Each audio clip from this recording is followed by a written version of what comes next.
നമസ്കാരം. പീക്ക് ബംഗളൂരു എന്ന പദം തന്നെ ഉണ്ടായത് ബംഗളൂരു നഗരത്തിലെ ട്രാഫിക് ജാമിൽ നിന്നാണ്.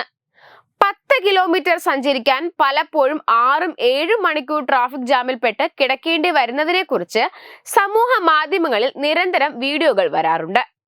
ഇക്കൂട്ടത്തിലേക്ക് ഏറ്റവും ഒടുവിൽ പങ്കുവയ്ക്കപ്പെട്ടത് ട്രാഫിക് ജാമിൽ മണിക്കൂറുകളോളം പെട്ടുകിടന്ന ഒരാൾ ഭക്ഷണം ഓർഡർ ചെയ്തതും 10 മിനിറ്റിനുള്ളിൽ ഭക്ഷണം എത്തിയതും സംബന്ധിച്ചായിരുന്നു. എന്നാൽ ബംഗളൂരു നഗരത്തിന്റെ തെരുവുകൾ പോലെ ആകാശവും ട്രാഫിക് ജാമിലാണെന്ന് കാണിക്കുന്ന ഒരു വീഡിയോ ആണിപ്പോൾ സോഷ്യൽ മീഡിയയിൽ വൈറലാകുന്നത്.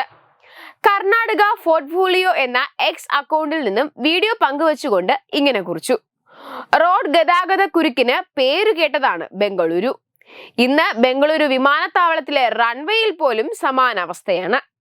കിയാൻ വിമാനത്താവളത്തിലെ റൺവേയിൽ അപൂർവമായ ട്രാഫിക് ജാം സൃഷ്ടിച്ച് നിരവധി വിമാനങ്ങൾ അവരുടെ ടേക്ക് ഓഫിനുള്ള ഊഴം കാത്തു ക്യൂ നിൽക്കുന്നത് കാണാം. അസാധാരണമായ ഈ കാഴ്ച വർദ്ധിച്ചു വരുന്ന വിമാന ഗതാഗതത്തെയും ബംഗളൂരു വിമാനത്താവളത്തിലെ തിരക്കും കാണിക്കുന്നു.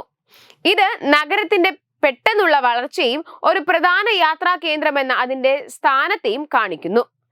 റൺവേയിലൂടെ പതുക്കെ നീങ്ങുന്ന വിമാനത്തിന്റെ വിൻഡോ ഗ്ലാസിലൂടെ പകർത്തിയ വീഡിയോയിൽ പറന്നുയരാനുള്ള തങ്ങളുടെ ഊഴം കാത്തു നിൽക്കുന്ന 5-6 വിമാനങ്ങളെ കാണാം. വീഡിയോ ഏതാണ്ട് 6 ലക്ഷത്തോളം പേർ കണ്ടു. എന്നാൽ തിരക്കേറിയ സമയത്ത് പോലും ഒരു റൺവേ മാത്രമാണ് ഇവർ ഉപയോഗിക്കുന്നത്.